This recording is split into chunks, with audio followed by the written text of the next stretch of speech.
The SERAPIS CIPER, In the Shadow of John the Baptist, Episode 4, Crossroads of Faith.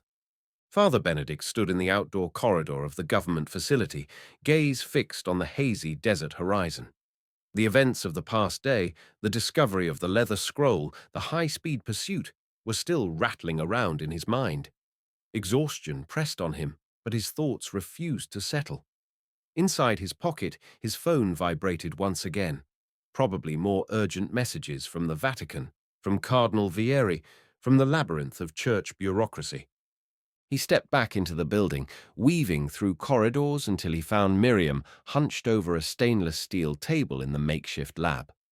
She looked up at him, eyes red with fatigue. "You're up early," he observed gently. She nodded. "Didn't sleep much. I've been trying to cross-reference phrases in the new scroll. Sahar and I found multiple allusions to purification rites. Interestingly, there's a mention that the righteous teacher, presumably John, had commanded a special water ritual beyond the standard mikveh practice.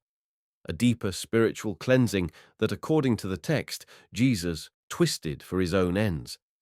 It's cryptic, but suggests a theological dispute about baptism's meaning." Father Benedict pulled a wooden stool closer to her table. "Let me guess. The authors might be claiming that Jesus co-opted John's original baptismal ceremony, transforming it into something that overshadowed John's distinct teachings." "Exactly," she said, tapping her pen on the table. "That lines up with some known theories. For instance, the Mandaeans in southern Mesopotamia consider John the Baptist their principal figure, venerating him above Jesus. Scholars have found faint echoes of a Baptist sect in early Christian centuries, but never something quite this pointed, this explicit about a betrayal." He pinched the bridge of his nose. All these puzzle pieces are forming a coherent narrative. A faction loyal to John, outraged that Jesus stepped into the spotlight, feeling robbed of what they believed was John's rightful role. But the question remains, is this text from that time? Or is it another cunning forgery meant to confirm the sensational lines in the Greek parchment? Miriam held up a small plastic vial containing minute leather fibers. "We're running preliminary carbon dating on these samples. The Israeli Antiquities Authority has kindly fast-tracked the process, but it'll still take at least a few days for conclusive results, and we don't have that much time before Vieri tries to cart everything off to Rome." Father Benedict sighed. "He arrives tomorrow morning if he stays on schedule. We're about to enter a diplomatic tug-of-war." Dr. Abud ambled in, laptop tucked under his arm. He greeted them with a nod. "We've just gotten word that the press has caught wind of a second find. They don't know details, but rumor has it we discovered another scroll critical to early Christian history. In other words, more media frenzy is incoming." Miriam exhaled sharply. "Wonderful, as if we needed more chaos." "Which is why we need to finalize as many tests as possible now," Abud said. "The more we can share about potential partial forgery in the first parchment and the uncertain authenticity of this second one, the better we can shape the narrative before it explodes online." Benedict's phone buzzed. He glanced down, brows knitting as he read. "A message from the Vatican Secretariat. They want a conference call tonight. Cardinal Vieri will be on it, presumably to discuss the logistics of transporting the parchments." A tense silence followed. Finally, Miriam squared her shoulders. "Let's not get steamrolled. We have legitimate academic grounds to keep these artifacts here longer, especially with an ongoing Israeli investigation into the break-in and the new find. We just need the local authorities to stand firm." "I'll call them as well," Abud offered, "though there's no guarantee they won't bow to political pressure." They all exchanged knowing looks. This was the crossroads they'd been expecting. Their next actions would shape whether the texts remained in Israel for further scientific scrutiny or were whisked away to the Vatican, possibly vanishing into hidden archives. That evening, Miriam joined Father Benedict in a cramped conference room where they'd set up a secure video link. The overhead fluorescent lights buzzed softly, and the air conditioning rattled in the dusty vent. Dr. Abud was at the far end of the table, arms crossed. On the laptop screen appeared the solemn face of Cardinal Lorenzo Vieri, seated in a stately Vatican office with high shelves of ancient tomes behind him. After curt formalities, Vieri spoke in a measured, resonant tone. The Holy See remains deeply concerned about the safety of these discoveries. The first parchment, the betrayal scroll, as the media calls it, is a matter of grave significance. Given the recent infiltration attempts, Rome stands ready to provide the utmost security. Miriam jumped in before anyone else could answer. We appreciate the concern, Your Eminence, but we're making real progress on verifying sections of the text. Preliminary evidence suggests partial forgery, meaning some lines were added after antiquity. We need more time to isolate which portions are genuine. Cardinal Vieri steepled his fingers. If forgery is suspected, then that's all the more reason to bring the parchment here. We have advanced techniques and leading experts. The Church will share all results with the academic community. Dr. Aboud cleared his throat. If the scroll travels to Rome before local authorities complete their analyses, it risks complicating legal oversight. Israeli law requires thorough investigation for artifacts discovered on Israeli soil, especially if there's suspicion of a criminal operation behind their alteration.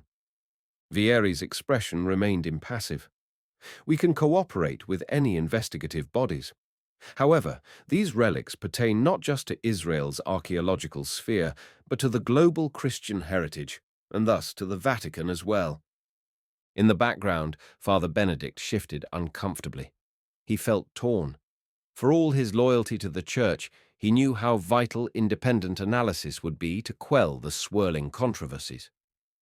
Eminence, he ventured, voice calm but earnest.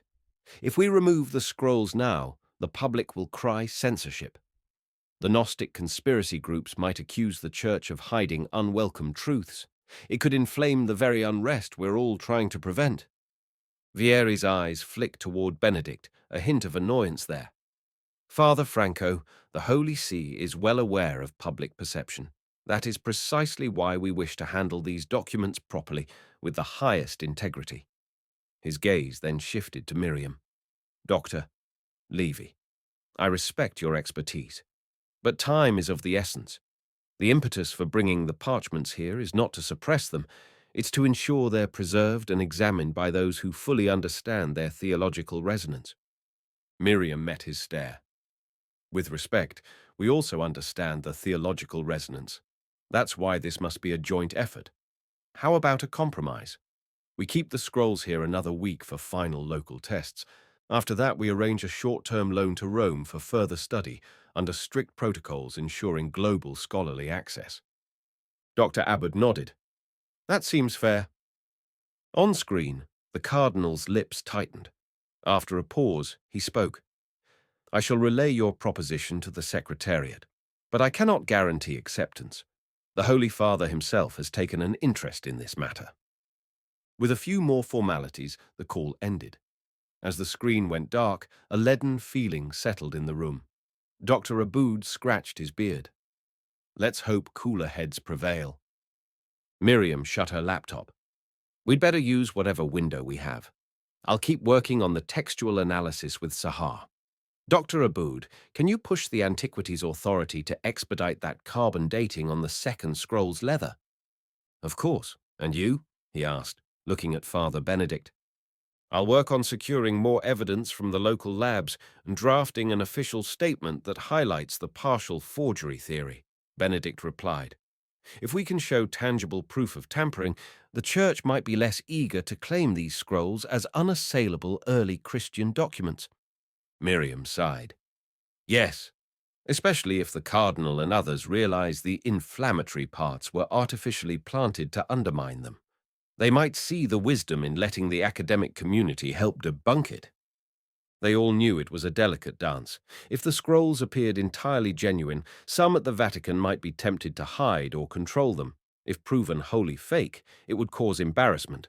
But partial authenticity, supporting an early Johnite tradition, then overshadowed by forgery, was the more complex and potentially more damaging scenario.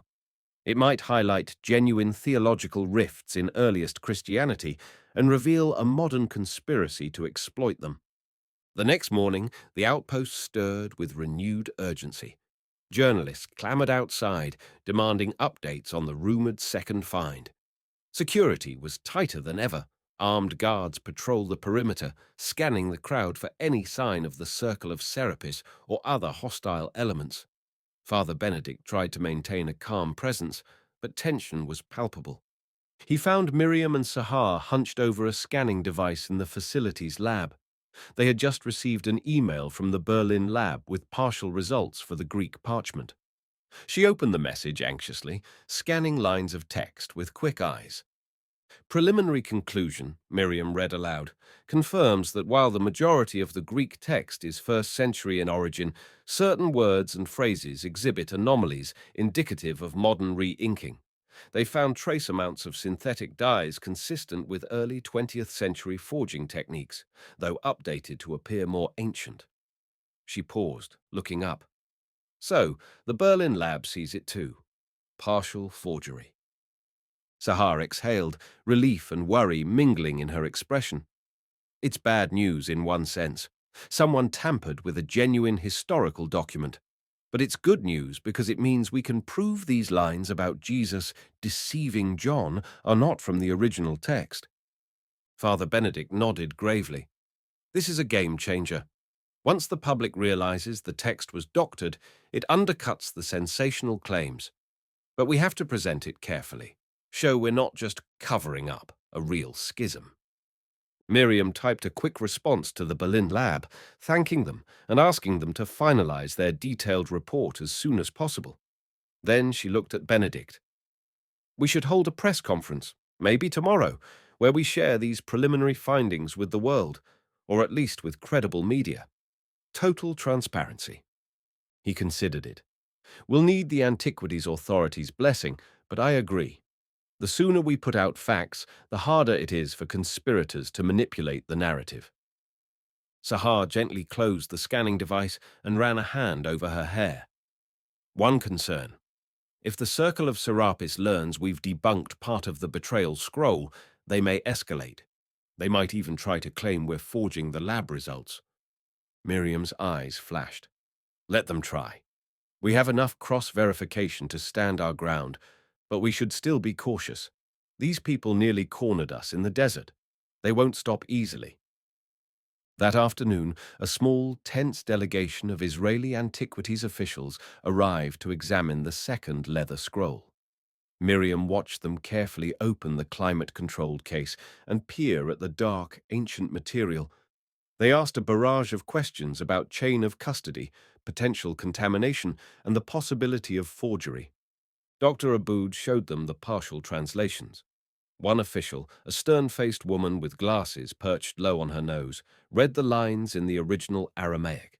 She paused over a passage referencing the one from Nazareth, who led many astray from the rightful anointed. Her lips pursed. This is explosive, if genuine, she said. Though we have found references to a John-focused sect in some apocryphal writings, nothing this direct. What about the risk of a hoax? Miriam explained their approach, sampling the leather, testing the ink, cross-referencing paleography. The official nodded, then turned to Dr. Aboud. We need to accelerate carbon dating. If this is proven to be from the 1st or 2nd century, we'll have a media storm bigger than the Dead Sea Scrolls, and with it, the entire conversation around early Christianity might shift. He bowed politely. We understand. We're on it. After the officials departed, Father Benedict approached Miriam, his worry etched on his face. Any word from the police about the black SUVs that chased us? She shook her head.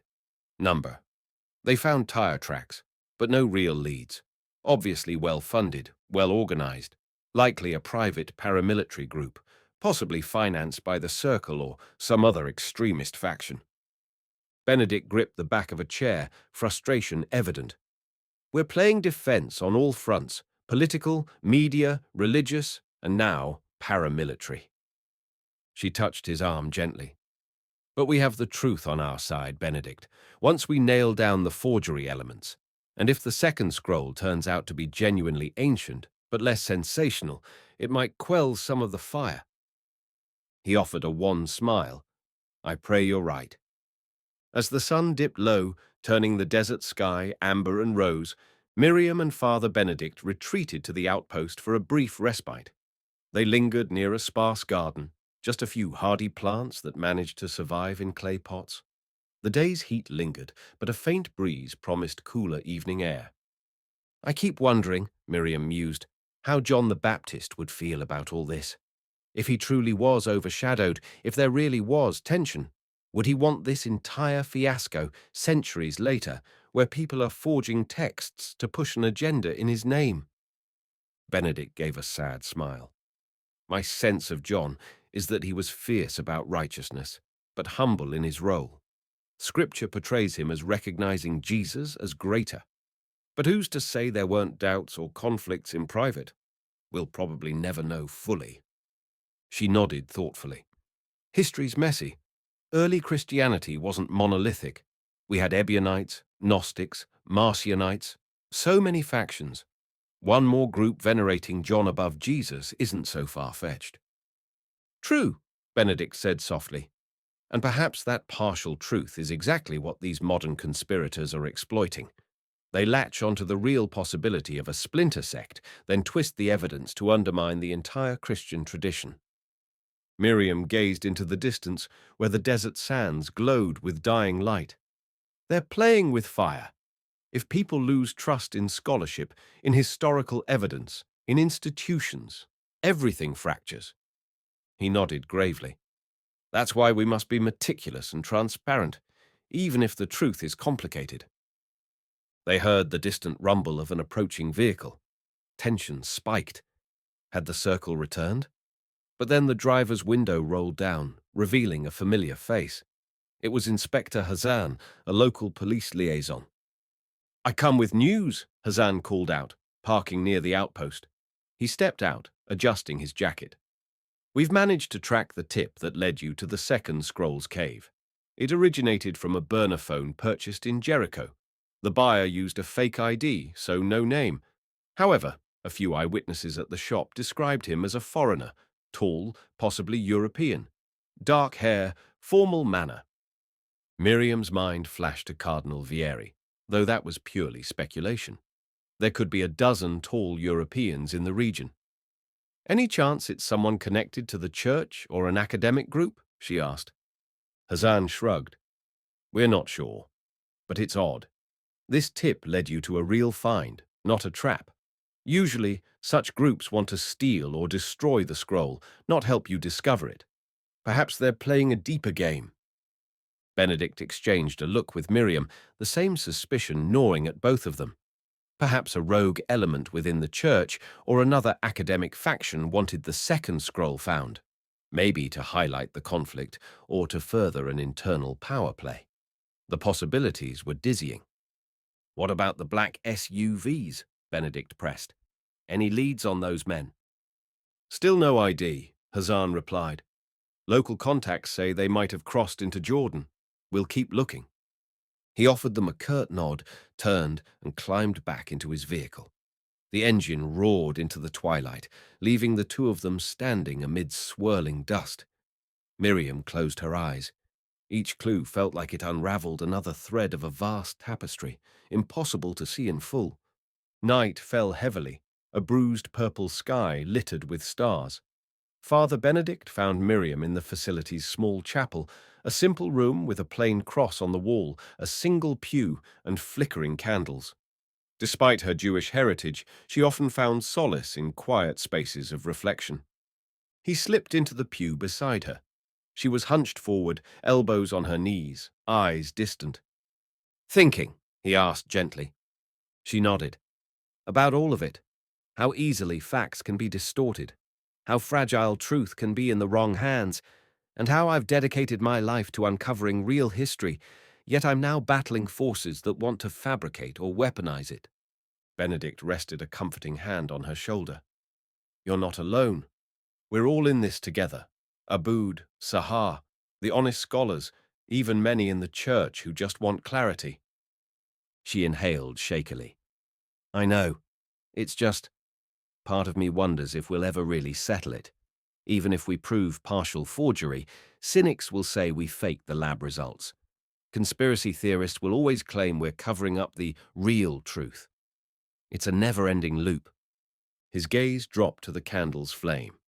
The pursuit of truth is never easy. Faith, history, scholarship, they all require a leap at some point. We do our best to align the evidence, but ultimately, people choose what to believe. She was silent, letting the candlelight dance in her eyes. Finally, she gave a small nod. We keep going. Dawn broke with fiery colors, and the outpost bustled again.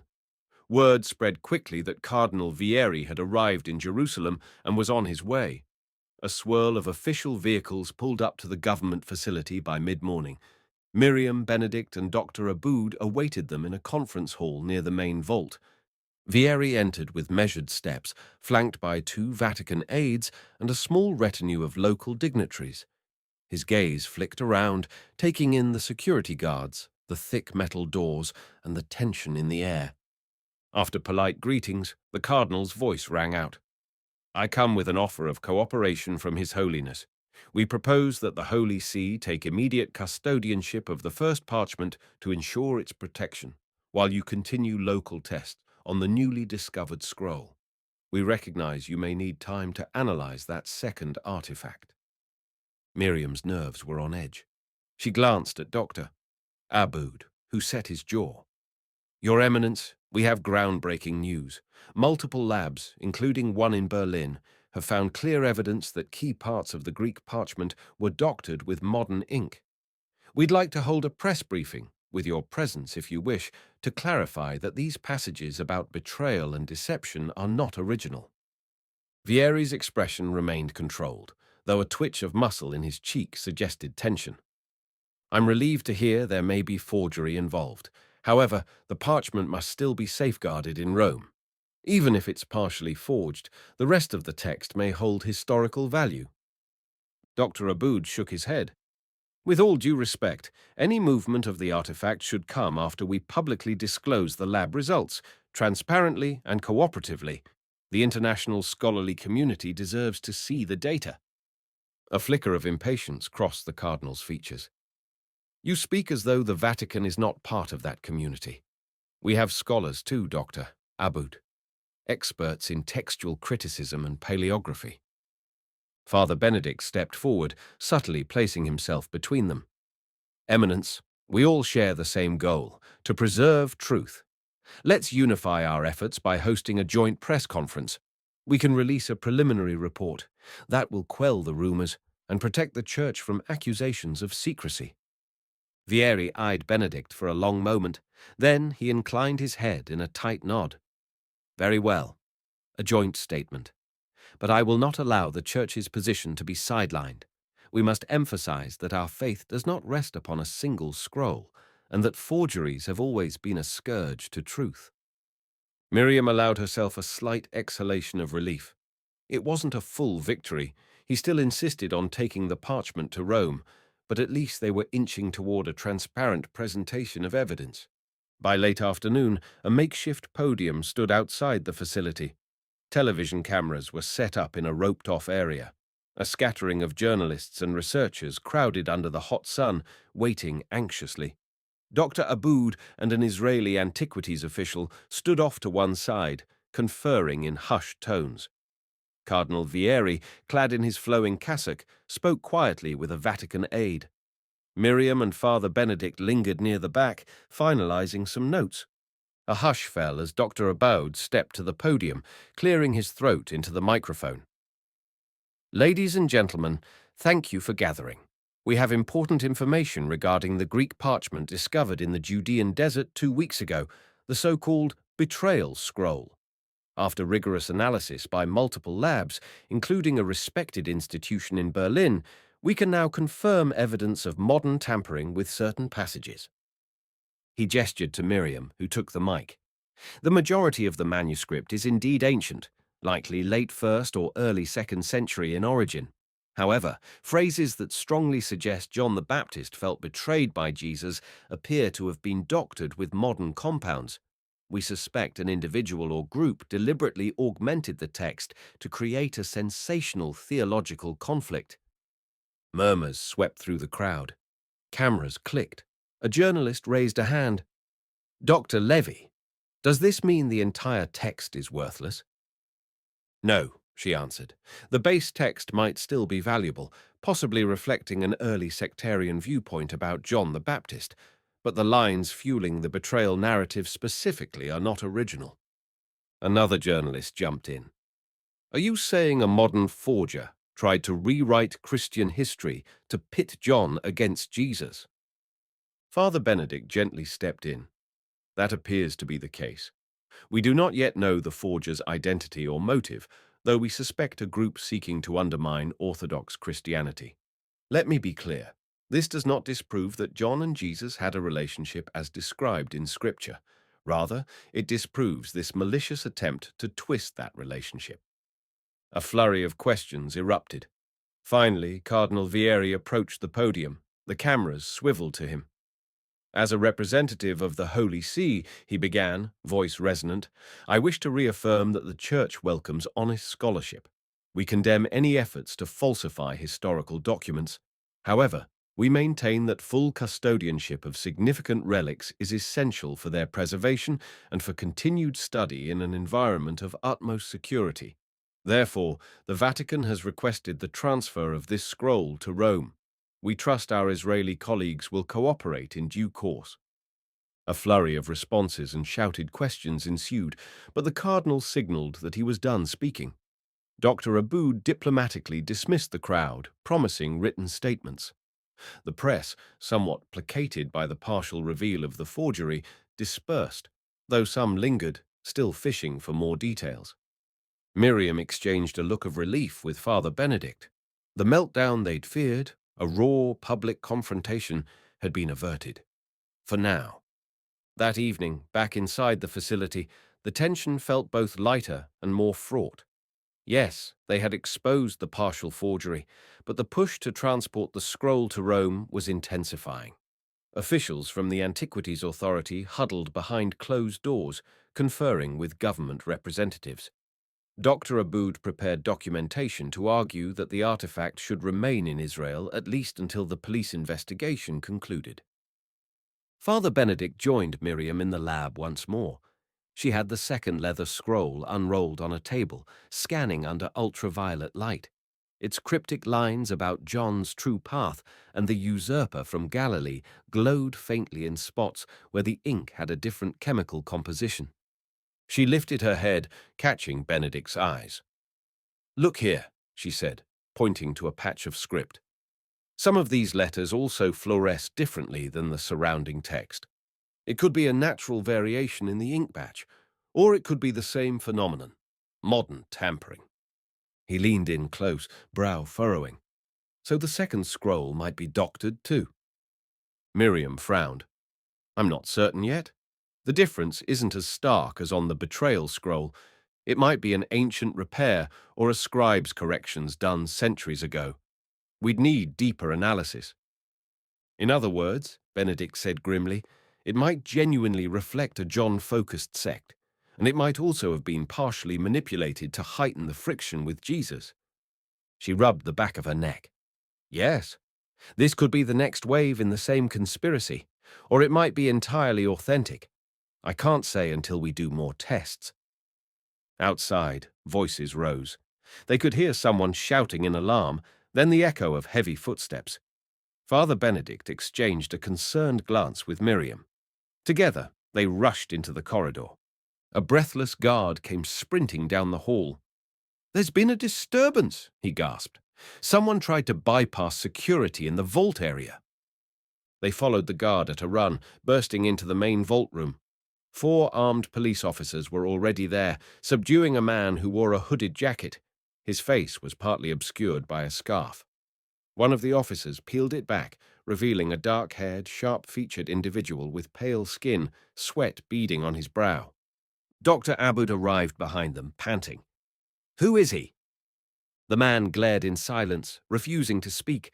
One of the officers patted him down, finding no weapons, but they did discover a small device in his jacket pocket, a tiny handheld scanner of some sort. Miriam's eyes narrowed. "What is that?" The officer turned it over. "Looks like a portable spectrometer or chemical analyzer, something a lab tech might use. Why would he bring this here?" Father Benedict bent down, speaking quietly. "Who sent you?" "The Circle of Serapis?" The man's lips curled, but he said nothing. Another officer stepped in, pulling him upright. "We'll interrogate him." Miriam scrutinized the device. If he was scanning the parchment, was he trying to confirm whether the forgery lines matched a certain chemical signature? Or was this about planting additional forgeries? The scenario made her head spin. The guard leading the detainee away paused to show Father Benedict a visitor's badge found in his other pocket. It was for the Vatican Museum in the name of a Marco Rossi. Possibly faked, but maybe real. Benedict stiffened at the sight. Miriam's mind raced. Could a rogue Vatican staffer be working with the Circle? Or was this person part of a different faction trying to gather intelligence? It was all too tangled. As the man was dragged off, his gaze locked onto Miriam's. For a moment, he looked almost sympathetic. Then the flicker of empathy vanished, replaced by a cold determination. She felt a chill crawl up her spine. Dr. Abbott stepped beside her. "Another infiltration. This is getting serious. We've got to lock down the scrolls further." She nodded, her heart pounding. "Yes, and we need to find out exactly what he was doing, what he hoped to find." Father Benedict inhaled slowly. "This changes things again. Someone inside the church might be working at cross purposes with Cardinal Vieri, or maybe it's a radical faction within the Vatican. Either way, we can't trust that the official channels are safe." They all stood there, the hum of the vault's fluorescent lights buzzing overhead, the weight of the day's events pressing down. Each new incident seemed to confirm one terrifying reality. Multiple factions were at play, using advanced technology, clandestine resources, and centuries-old tensions to shape the fate of these scrolls. Miriam set her jaw. "We'll double security and accelerate every test we can. No more waiting. If the second scroll is tampered with, we'll prove it. If it's genuine, we'll show that too." Father Benedict placed a hand over his clerical collar. "Yes, because time's running out. And this infiltration confirms what we suspected. Someone's orchestrating a master plan that goes far beyond a single parchment." Silently, they acknowledged the gravity of the moment. The dusty corridors, the flickering lights, the hush of centuries-old secrets lurking in the vault, everything converged into a single truth. The lines between faith and forgery, between authenticity and artifice, had never been so perilously thin. And if they failed to expose the web of deceit, the foundations of Christian history might be shaken for generations to come. Yet neither Miriam nor Father Benedict realized just how deep this conspiracy ran, or how devastating the final revelations would prove to be.